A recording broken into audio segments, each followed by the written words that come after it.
Le jour où j'ai quitté mon job, j'ai reçu un message de quelqu'un de proche qui m'a bouleversée. Et j'ai pas tout de suite su comment l'interpréter, parce qu'il était à la fois encourageant et accusateur. Et l'accusation, telle que je l'ai perçue, c'était de ne pas être 100% transparente avec vous. Et en y réfléchissant, c'est vrai. Vous connaissez pas toute ma situation et des facteurs qui ont facilité mon parcours. Donc j'ai décidé de répondre en public à ce message et de tout vous dévoiler. Mon objectif, c'est déjà de casser cet aspect vente de rêve, où tu pourrais croire que ça a été facile pour moi de remplacer mes salaires par mes loyers, que j'ai eu aucune aide extérieure, mais aussi de te montrer que finalement, toi aussi, tu peux te créer une situation propice à l'indépendance financière. Et que même si j'ai eu des conditions favorables que je vais te dévoiler, je suis loin d'avoir eu toutes les facilités de certains investisseurs. Ce que j'ai fait, je suis persuadée que ça reste à la portée de nombreuses personnes. Alors si t'as déjà eu ce genre de pensée, elle a réussi, mais moi je peux pas à cause de ma situation, alors reste bien jusqu'à la fin, parce que tu risques de voir ton propre cas différemment. Ok, je vais commencer par lire le message. Coucou Pauline, tu as vraiment quitté ton job ou tu es en disponibilité? En tout cas, une belle réussite. Bravo pour ton dynamisme et ton esprit d'entreprise. Par contre, peut-être faudrait-il indiquer à tes followers que c'est grâce à ta situation particulière en 100% télétravail, sans loyer, ni frais de voiture, qui t'a permis d'investir comme tu l'as fait.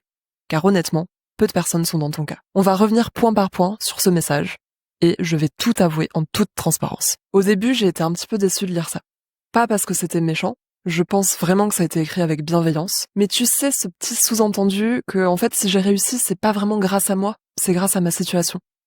Ça m'a touchée, j'avoue. Je me suis dit que la personne était en train de minimiser mes efforts et mon travail, en mode, si j'ai quitté mon job, c'est grâce à des facteurs extérieurs. Parce que ce que je retiens dans mon parcours, c'est pas d'avoir été en télétravail ou d'avoir été hébergé. C'est les soirées passées à analyser des biens immobiliers au lieu de regarder des séries. C'est les dizaines de visites sans aucun résultat. C'est les offres d'achat refusées, les financements refusés, les week-ends et vacances dans la poussière à faire les travaux par moi-même, les nuits où j'ai douté, où j'ai eu peur, je me suis réveillée en sueur, j'ai failli tout lâcher. Ça, c'est aussi la vérité de mon parcours. Bon, en relisant le message, j'ai relativisé. Et j'ai compris que l'intention de la personne, c'était plutôt de me remettre dans le droit chemin, de m'encourager à être vraiment honnête. Alors j'ai décidé de voir le message comme une opportunité, pour le transformer en vidéo utile à tous, pour montrer les coulisses de mon parcours, mais aussi te montrer que tu peux y arriver toi aussi. Alors, premier point, est-ce que j'ai quitté mon job ou je suis en disponibilité? Alors, effectivement, mon cas est particulier, parce que je suis dans la fonction publique, et on a un dispositif génial qui est la mise en disponibilité. C'est-à-dire qu'on peut mettre en pause sa carrière, ne plus percevoir de revenus, mais on peut tester autre chose pendant 5 ans maximum, et le jour où on a envie de revenir, on a un poste qui nous attend sans problème. En gros, j'ai 5 ans pour tester l'entrepreneuriat et prendre une décision si je continue ou si je reviens dans la fonction publique. Les avantages, c'est que j'ai la possibilité de revenir quand je veux, et je garde le bénéfice de mon diplôme d'ingénieur qui m'a quand même pris 5 années d'études à obtenir. Les inconvénients, c'est que j'ai pas de chômage, pas de revenus, je perds mon poste précédent, et je sais pas où je vais atterrir si jamais je reviens. Donc en conclusion, j'ai bel et bien quitté mon poste, mais je n'ai pas non plus démissionné de la fonction publique. C'était important pour moi de garder une sécurité, un plan B, si jamais les choses ne se passent pas comme je le souhaite. Deuxième point, bravo pour ton dynamisme et ton esprit d'entreprise. Ah, un compliment, je prends. Troisième point, situation particulière en 100% télétravail. Alors, je rectifie. On n'est pas non plus à 100% en télétravail, mais effectivement, sur les derniers mois, j'allais 1 ou 2 fois par semaine au bureau seulement. Mais ça, c'est aussi parce que j'ai accepté de gagner un peu moins, de passer en temps partiel à 90%, et donc d'avoir moins de temps en présentiel au bureau. Évidemment, ça a bien facilité mon organisation. Je pouvais être plus souple sur mon planning et caler des visites et des rendez-vous en pleine journée. Donc, ok, ça, c'est une situation très favorable qui m'a permis d'investir beaucoup plus facilement. Maintenant, pourquoi cette situation précise est accessible à tous ceux qui s'en donnent les moyens? Petit 1, parce qu'il n'y a pas que le télétravail qui te permet d'investir. Tu peux aussi utiliser tes week-ends, tes vacances, tes jours de repos. Et celui qui vient me dire « Oh, mais c'est fatigant, les jours de repos, justement, c'est fait pour se reposer. » Mais vous croyez que je me sentais comment quand je cumulais un job, des recherches de biens, gestion de travaux, recherche de financement et en plus publié sur les réseaux sociaux? Mais j'étais au bord du burn-out. Ceux qui me connaissent peuvent en témoigner. Quand on reparle de cette période, ils me disent que ça se voyait sur moi, que j'étais complètement à l'ouest. Petit 2, parce que pour certains métiers, tu peux justement choisir ton poste en fonction de sa politique de télétravail. C'était un de mes critères clés et j'ai choisi précisément ce poste-là pour avoir un emploi du temps plus souple. Petit 3, parce que je me suis battue pour obtenir le plus de télétravail possible. Et peut-être que toi aussi tu peux le faire. J'ai argumenté, j'ai gagné petit à petit la confiance de la hiérarchie en montrant que les tâches étaient effectuées pendant le télétravail. C'est sûr que si tu restes dans ton coin sans négocier, tu n'auras jamais ce que tu souhaites. Petit 4, parce que tu peux suivre les études ou les formations adéquates qui te mèneront justement vers des métiers qui ont du télétravail. Perso, j'ai fait 5 ans d'études d'ingénieur, dont 2 ans de classe maths sup, maths spé où je ne faisais que bosser. Donc à un moment donné, oui, je mérite ce poste en télétravail qui m'a donné de la souplesse. Dernier point, parce que même si tu n'as pas beaucoup de temps libre et que tu n'as pas la possibilité d'être en télétravail, tu peux travailler une organisation millimétrée qui te permet de démarrer ton projet d'investissement avec seulement un ordinateur et une connexion Internet. Et tu te déplaces seulement quand tu as estimé que ça vaut la peine de visiter le bien. C'est exactement ce que j'enseigne dans mon protocole Renta pour trouver un bien rentable avec le minimum de temps de recherche. Point suivant du message, je n'ai pas de loyer.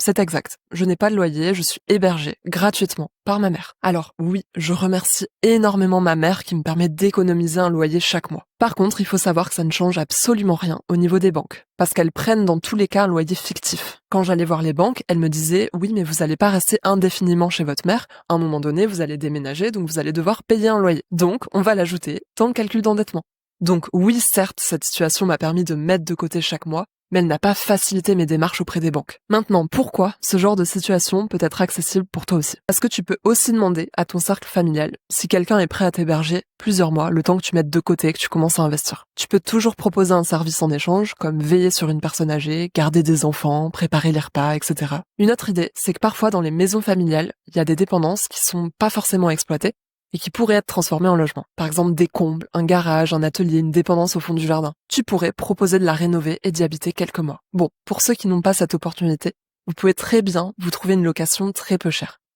Pas plus tard que la semaine dernière, j'étais à une pendaison de crémaillère de coloc, et chaque coloc payait seulement 350 € par mois pour une maison dans les hauteurs de Grenoble. Point suivant du message, je n'ai pas de frais de voiture.